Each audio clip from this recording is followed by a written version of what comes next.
Right now we're going to do Super Stardust AGA, which came out in 1994, a year after Stardust for OCS ECS. It's actually, I think, the only game I've ever bought twice, sort of. The first one was really impressive, but the second one, really shows off AGA to a great extent. And there was also a CD32 version that came out. There's a new feature in the debugger here. It shows you the visible area. So 320 by 267. So it's overscanned. 50 frames per second and 206 colors right at this moment. If you want to see the palette visualizer, there's the 256 colors. So that would be an 8-bit plane. So if we take the bit planes off, you got 0, 1, 2, 3, 4, 5, 6, and 7. And then if we just check out the sprites, here they all are, and we'll do them one by one. So you've got the score up there, and the energy and shield at the bottom, and then the other score, and then part of your ship, and then the other half of the ship. Now, the cool and unique thing about the sprites in Super Stardust, at least these sprites here, is that they're high res. AGA can do normal res, high res, and super high res sprites, and they all have the same performance level. So you can have a game with super high res sprites, and it's just as fast. There's another game called Aztec Challenge, where the running character is a high-res sprite. So Tony, who created WinUAE on the English Amiga board, said that the score numbers and the spaceship were high-res sprites in Super Stardust. But I'm not sure if the actual player ship is also, but these ones up here definitely. So that's a really cool feature that would be nice to see used more. Here are the DMA stats when you're playing. So the blitter looks like it has the most action. Let's put the blitter visualizer on. And yeah, you can see that everything blit, even the shots and all the rocks. Again, with my computer and the debugger, the game's a little slower than it would be in real life. With the copper visualizer in these levels, there's not too much. It's just the white ones here are positioning the sprites. And then down here, it just changes color 30 twice. The game uses extensive ray tracing, which was a super new technique in games at the time. Stardust, the original Stardust, according to Wikipedia, was one of the first, if not the first, prominent game to use ray tracing. This is before Donkey Kong Country and everything that came out in 1994. And the company is still around that made the game. Well, they merged. Bloodhouse made Stardust, and then Terramark made Elfmania for the Amiga, and then they merged together to make Terramark, and they're still going to this day. So there's more amazing Amiga gaming legacy.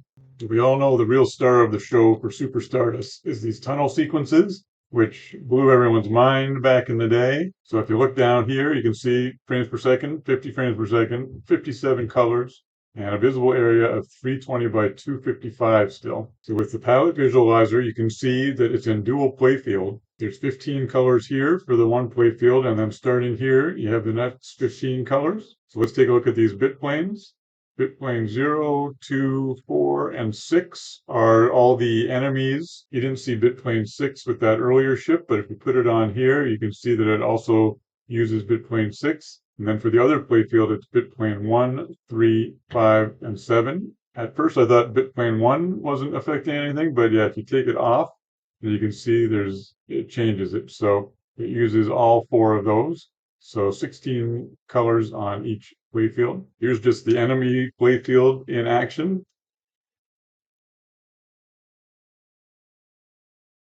And then here is just the tunnel. So I think that it's doing it the same way that the original Stardust did it, that Code Tapper talked about, that it is just an animation that is much bigger than the screen. In the original Stardust, it was a 6-frame animation, but I'm not sure how many frames this one is. But it looks great. Here's the blitter visualizer and the DMA stats. But yeah, you can see that all the rocks and all the enemies are being blit. When the big ship comes on, the blit looks really, really cool. So check it out. There you go. The other optimization that Code Tapper talks about in the original Stardust is that it uses a Bitplane modulo in the middle of the screen, so that it only has to render one half of the screen, and then the Bitplane modulo just flips it and repeats the other half. So it's only really half of the screen. So we can visualize that if we put on the copper block. Watch this. See how it switches right in the middle? If you have the copper visualizer on, you can see that it happens right here. Bitplane modulo. So that corresponds with the copper blocker right there. And so watch when you play it.